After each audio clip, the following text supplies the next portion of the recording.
Hello, friends. So today is Ask Me Anything Day, the day when I answer your questions that you send to me. You email me, you message me, you DM me on Instagram, on Facebook, on LinkedIn, on YouTube, or maybe WhatsApp. So, in whichever way you connect with me, I try to answer some questions which are maybe pertinent to you right now, or maybe you'll be facing them at some point. So, I'm happy to answer questions today which are related to people who are newly married. Maybe it's their first year of marriage and they are going through a lot because it's a new relationship and they are trying to analyze, figure out, understand each other, trying to make it work, trying to balance things, maybe work, maybe home, maybe the responsibilities. So, let me answer three questions today, which are related to people who are newly married. So, the first question is this: are we merging our lives too quickly or losing our individuality? The fear of losing individuality within a marriage as you are merging a relationship together is a common concern for newlyweds. In the excitement of marriage, couples may find themselves entwined in each other's worlds, prompting reflection on whether they are sacrificing personal identity. So, what are the solutions that can be followed so that you don't lose your identity, so that you know how to balance it right from the beginning?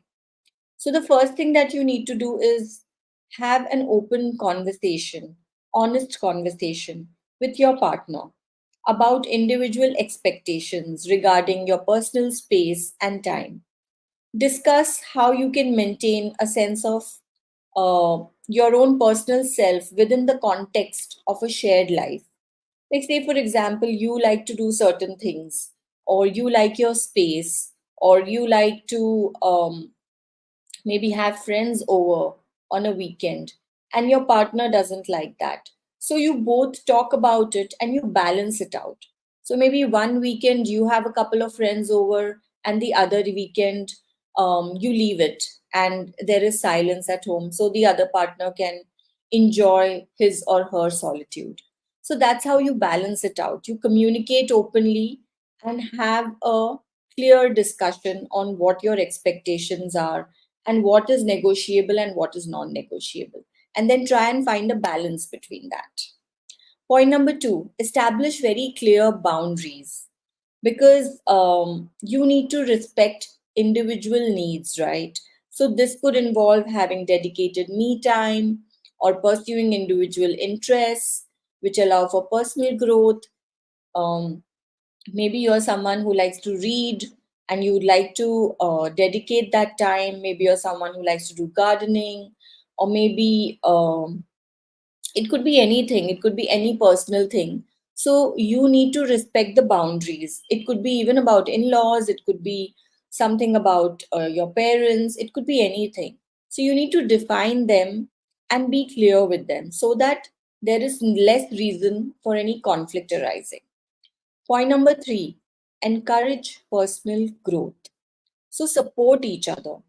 By supporting each other, you are helping each other to grow individually, your aspirations, your dreams, your future. So, create an environment where both partners feel empowered to pursue individual dreams along with the shared goals that you both might have.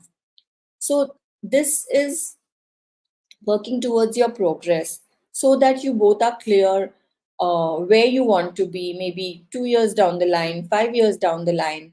What is important to you in terms of growth?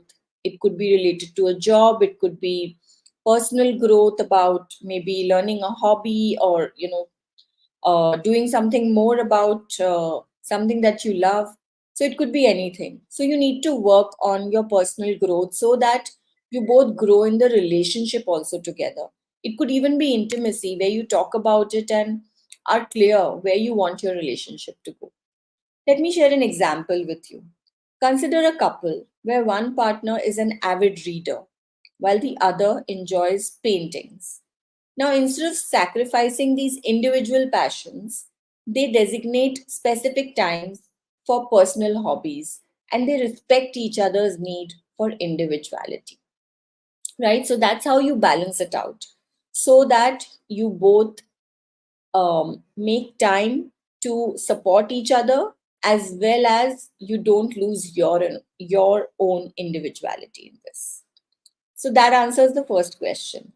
The second question is this: how do we manage conflicts and differences without it turning into a major issue?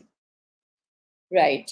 So, you know that conflict is inevitable in any relationship, but managing it without escalation is a skill that couples often struggle with, especially in the early stages of marriage.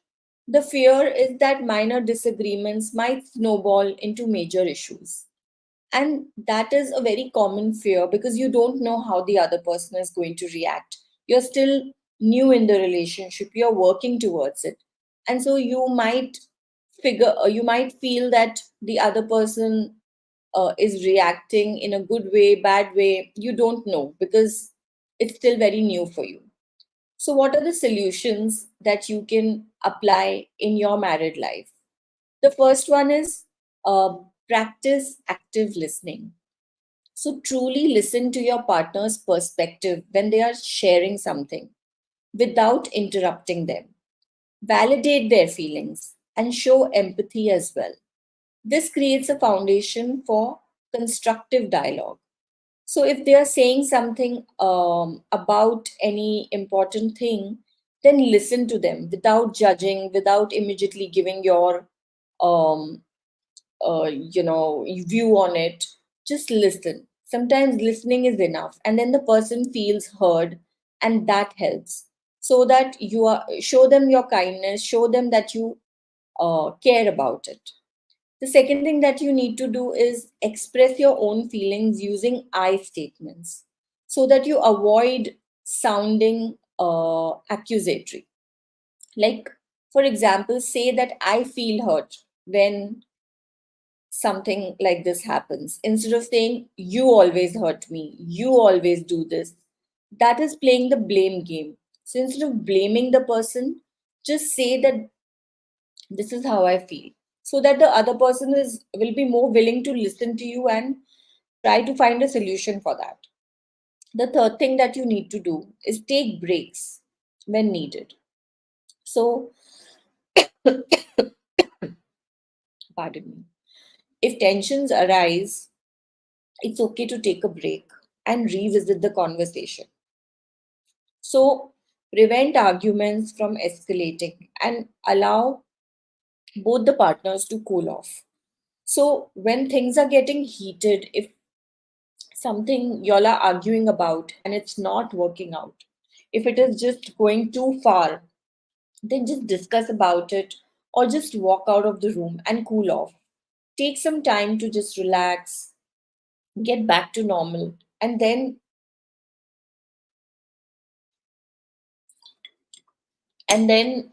resume the conversation so that you are not completely just arguing with each other. You somewhere are finding the solution. Say, for example, imagine a disagreement about household responsibilities is happening. So instead of letting it escalate, one partner suggests that let's take a break. And after a short pause, they return to the conversation with a clear mindset, focusing on finding a solution rather than assigning blame to each other. So, when you come from a place of solution, when you decide that, okay, the argument has happened, and now let us just cool off and let's come back and actually find a solution, then things work out better. So, I hope that answers your question. The third question is our intimacy and emotional connection evolving or are we facing challenges? It's a new relationship, right? The first year of marriage. So that can bring a lot of changes to intimacy. And couples may question whether their emotional connection is evolving, or is it that they're getting nowhere, or are they encountering any difficulties? So, what are the solutions for that? The first thing that you need to do is do regular check ins.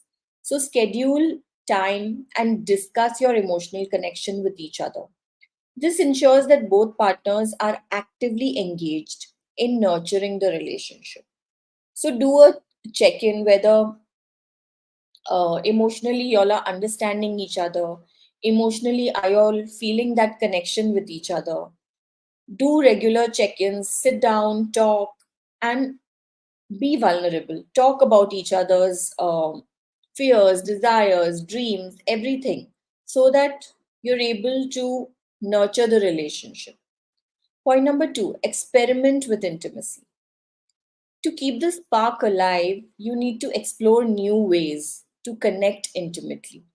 So, this could involve trying new activities together, sharing your fantasies, or simply spending quality time with each other. As long as you do that, you keep doing something different, your intimacy will keep improving. Just by doing the same random things every day is not going to help. And it's your first year of marriage, right?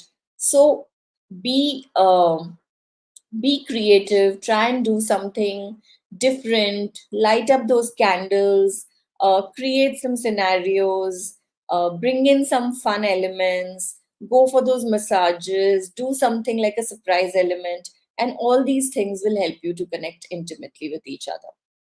The third thing is seek professional help if you need it. And I am really requesting you, because if there are any challenges that are persisting and in your first year of marriage, you need to consider seeking the guidance of a professional therapist or a couple counselor like me, because that professional support will help you, as we will provide you the tools and strategies to enhance your intimacy. We will try and solve your problems right in the beginning, so that we can nip them in the bud.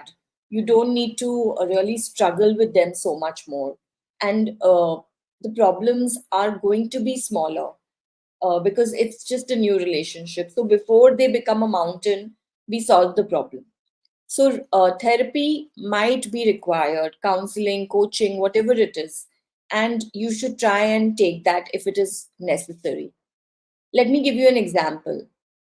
Say a couple is facing challenges in maintaining the emotional connection because they both have busy schedules, they are both working very hard.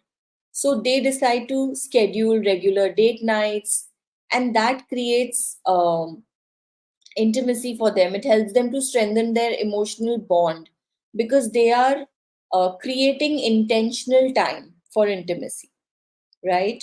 So that helps. So you need to work on your different aspects to keep that intimacy going. So you will not face the issues, because issues are going to come up, and issues will come up lifelong, but it just depends on how you work on it, how much you matter to each other, how much you love each other, how much you want this relationship to progress further, so that it just doesn't die down. All these factors are in your control, and as long as you take the call to work on your intimacy, things will be good. So, addressing these questions with empathy and a commitment to mutual growth can foster a deeper understanding between partners. And that leads to a more resilient and to a more fulfilling marriage. So, there, I have answered three questions for you. And a lot of other points also have been covered in the answers. So, when it's your new year, or when it's your first year of marriage, just be patient. You both come from different upbringings, you come from different families, you both may have different values, you both may have different pursuits, dreams, aspirations, different fantasies. And the first year is basically that time to explore all of this. Slowly, steadily build on your relationship. Don't let the conflicts eat in and spoil that charm, because In the first year, what you build, if you build a strong relationship and the bond deepens, then you are going to enjoy that benefit lifelong. Believe me, because love is such a powerful thing. So work on that. And keep sending your questions to relationships.answers@gmail.com. I look forward to answering more questions for you. So, till I see you again next time, take care and keep working on your intimacy.